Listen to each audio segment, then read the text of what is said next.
Lots to talk about today. I'll try to keep it within the usual time limit, but it's just an exciting topic a little bit for me, and one I just kind of always look for an excuse to talk about, and it hasn't really come up yet, so here we are.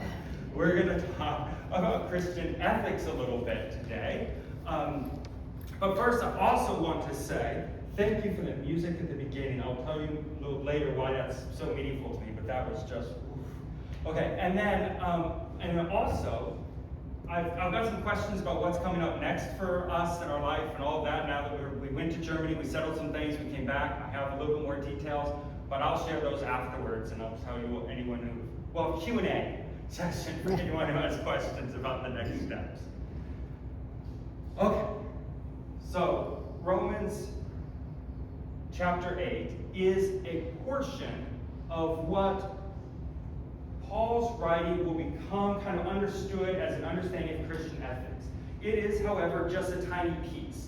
And on its own, it was a lot. And it was not very clear, and it's a little bit confusing. And so I want to step back from that passage, just use it as the topic to talk about, and talk more broadly than just that one passage. Because if we dwell just there, it gives us too narrow of a picture of what Paul is really trying to get at. And that is this question about ethics. How do we behave in society and with each other in our lives now that we are Christians?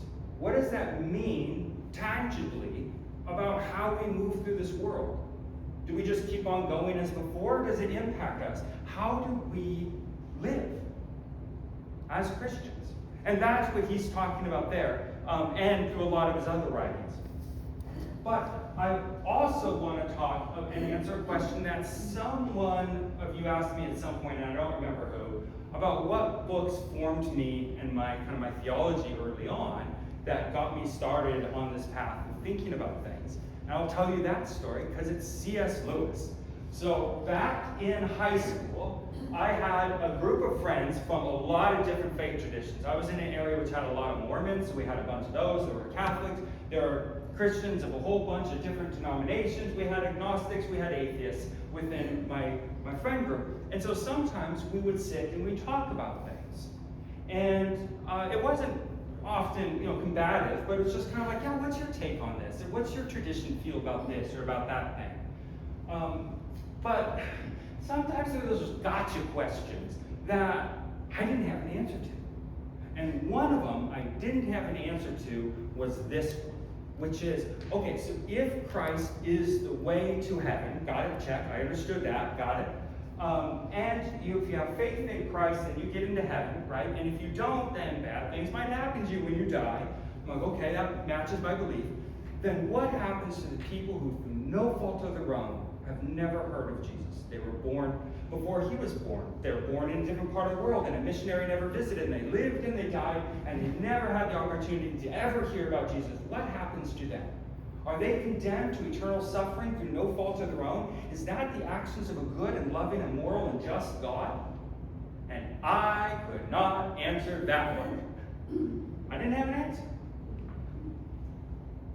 But then I was reading C.S. Lewis's book, Mere Christianity, which if you read, I think some of you have read it, it's a really approachable book because it was originally a radio broadcast, and then they just took the transcription of the radio broadcast and put it in a book. So it's conversational, and it's approachable for someone, for example, in high school even. So I could listen to this great theologian who I really, going through the pages, come to respect. Even when I maybe disagreed on a point or two, I just really appreciated his approach and his honesty and his wrestling with the material, and I've come to respect this guy as a theologian, as a writer, as a thinker. And here I'm reading, and the question he takes questions from people, and someone asked him that question on the broadcast. And I thought, ooh, fold down the corner of that page. We're going to need that later. Pull out the highlighter. Let's go. Let's get my answer. And do you know what he did?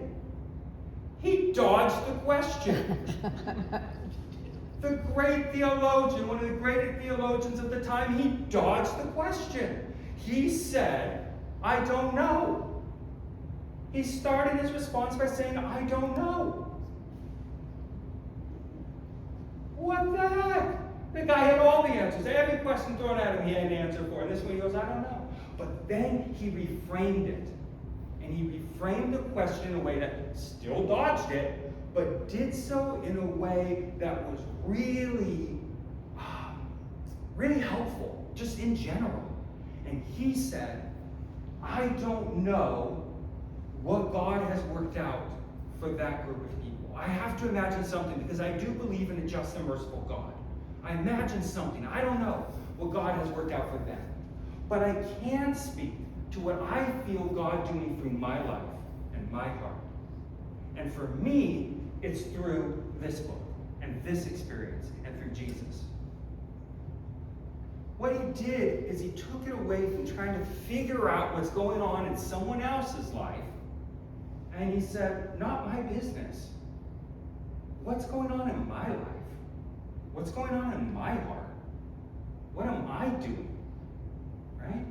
And that was really helpful for me, because I had other questions I couldn't answer.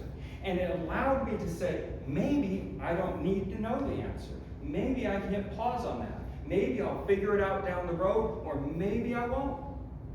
Maybe mystery is part of the process, but for a while, but I can refocus on me and what I'm doing and what I feel. And this is relevant because, and I'm not going to get into identity politics. I'm sure some people might agree with me and some not on this topic. I'm not going to open that can of worms, but I am going to just share my experience. It was important for me because of my 5 closest friends, 2 of them were gay. And I didn't have the answer for what God was doing in their lives. And through that, I realized I didn't have to. That was not my race to run. That was their experience to live.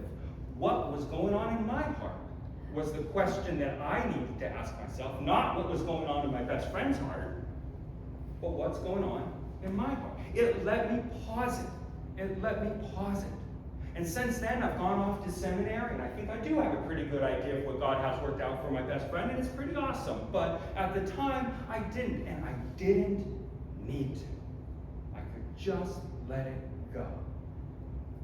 And that was really, really helpful, because here's the thing. Ooh, do we love to judge. We love to judge. We love our high horse. We love when we have the right answer. We love when things are black and white.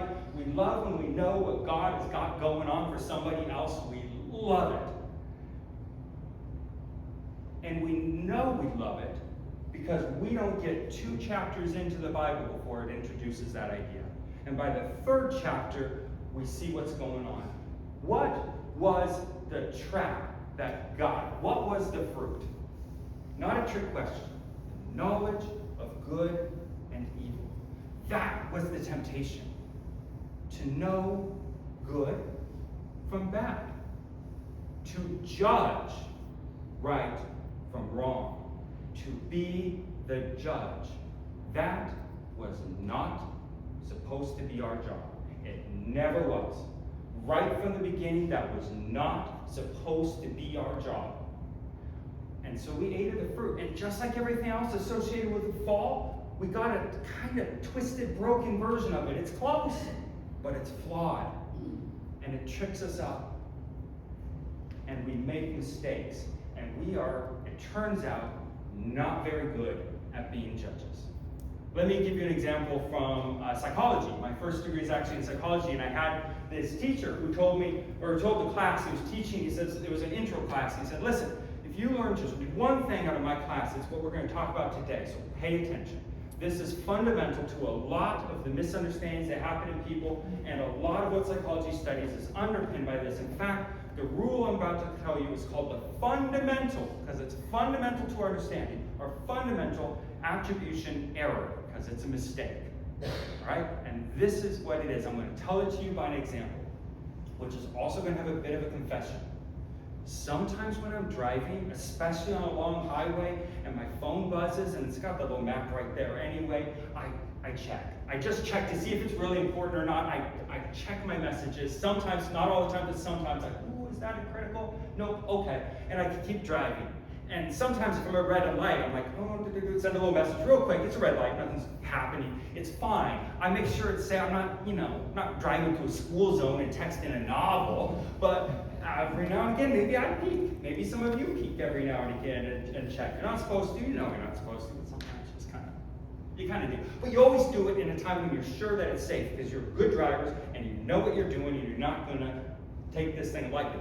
But if the car next to you and you see that person on their phone, that person is a child of Satan and not part of God's family. That much we know. If that person is checking their phone while driving, get them off the road. I never want to see them again. Right? And the same thing with merging. If I missed that, I'm supposed to have merged early and I have to make a last minute, like, bloop, right in front of someone, I'm, ooh, sorry, I didn't mean to. I didn't realize that the road was going to do that right there. It was first time driving on that road. There's all these reasons that happened, and I'm sorry about it. But if the other car does it, it's because they're the spawn of Satan. And and what that is illustrating is that when it comes to us, our little transgressions or things that we do, there's always a reason. We attribute, that's the attribution part, we attribute our actions to the things that are going on around the scenario. We take in all those different factors, the things I was talking about. Oh, I made sure it was safe first. I only did it on a red light. I did it when I knew there was no one else. I was cruise control going down the highway. Or I didn't realize that the road did that. All these things I attribute to those outside factors. But when someone else does it, I attribute it to the nature of their character. It's them as a human that's the problem. I don't attribute it to the outside factors going on in their life. I don't attribute it to the fact that they're getting a message right now that someone's dying in the hospital and that's why they're speeding. I don't attribute it to those things. It's a person is a bad person. And that's just one example of how we're terrible judges. For us, we will give grace unending because we understand all the circumstances behind our actions. But for other people, all we see is the action, we attribute it to their character. It's just who you are, a terrible driver at heart, right?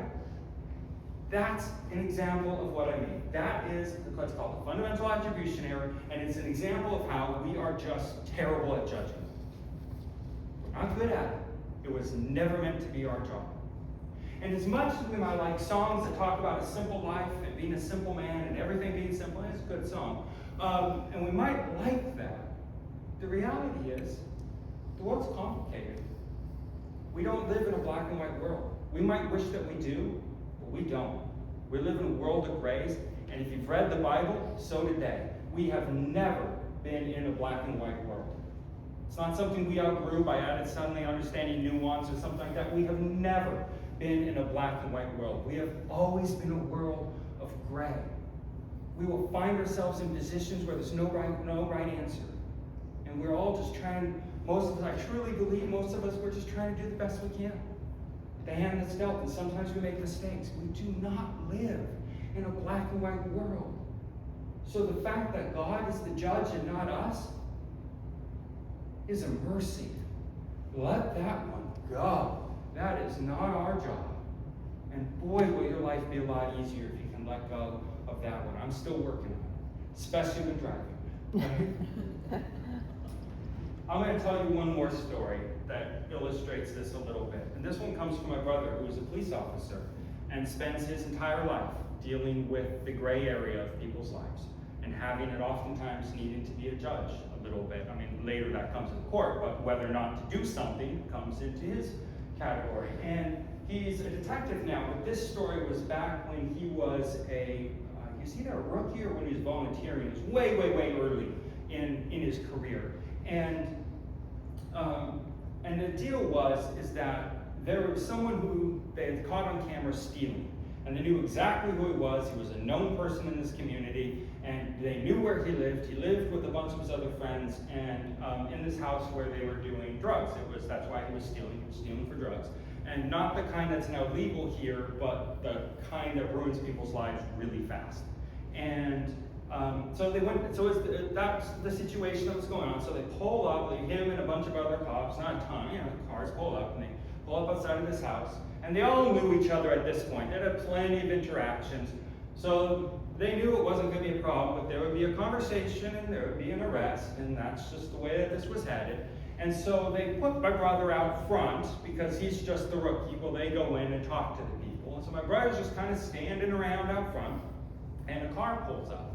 And this middle-aged woman comes out, and she sees my brother. She goes, "Are you here for so-and-so?" My brother's like, "Nope, that's not the person that we're here for today. Nope, not that person." And she goes, "Oh, okay, well, can I go in and see him?" My brother's like, we're kind of in the middle of something here, so maybe wait a little bit, maybe not the best time." And she goes, "Yeah, I know, but I've only got a second on way to work, and I'm his mother, and I just want to see him real quick because I have to drop off his drug money." Oh. And my brother goes, "I'm sorry, his what?" And she goes, "Well, his drug money. I give him the money for his drugs." And my brother goes, you, why do you pay for his drugs?" And she says, "Well, because we both know that if I don't, next week you'll be here for my son." And my brother was like, "Yeah, you're right. You probably will. Let me check." So gets the all clear, says, "Go on in." He called me after that shift and we talked about it. Was she right to do that? Was she wrong to do that? Was that the right thing to do or the wrong thing to do? All I know for sure is that she was probably in the worst place of her life trying to do the best she could. And we don't have all the facts. We don't know how much money she has. Maybe it's no big deal for her. Maybe it's worth it for her to have a conversation still open for her son so she can try to get him some treatment. Maybe there's an exchange being made. I will do this if you do this. Maybe there's some factors here that we don't have in the story. That's that attribution area. I'm sure there's a lot of factors that we don't have. But what I do know for sure is that she was sitting there with two bad answers about what to do, about whether she does or doesn't support her son in this. No good answers, no positive outcomes. These were two bad cases, and she had to choose between two wrong answers. And she did the best she could. Was it right? Was it wrong? I don't know. I don't know. I'm glad I'm not the judge of that one, honestly. I'm glad I'm not. I don't want to condemn her. I don't want to celebrate her. I just want to recognize that she is in an impossible position, doing the best she can. And the son, too. Don't want to forgive the person who was out doing the stealing, but he's in the grips of something that which I will never experience if God be willing. And I hope I never do, and I hope none of you do, but I understand that we're in small towns, and around here families are dealing with this. I know they are. And they're all doing the best they can in a terrible situation. We don't live in a black and white world. We live in a world of grays, people doing the best they can in a tough situation. The whole other side to this coin is what we can do, though, to love and support the people who are going through that. And that sermon I've given you again and again and again. So I know you know that sermon. We can love each other. We can support each other as best we can. We can embrace each other. We've got that part down. But the judging part, that's the part we need to let go. In Paul's words, he referred to that as running your own race. Run your own race. In C.S. Lewis's words, he referred that as, I don't know what God has worked out for that person, but I do know what God is doing in my heart. The Beatles called that live and let live. Guns N' Roses, of course, called it live and let die. A friend of mine called it the spiritual discipline of minding my own business. Whatever we call it, however we approach it,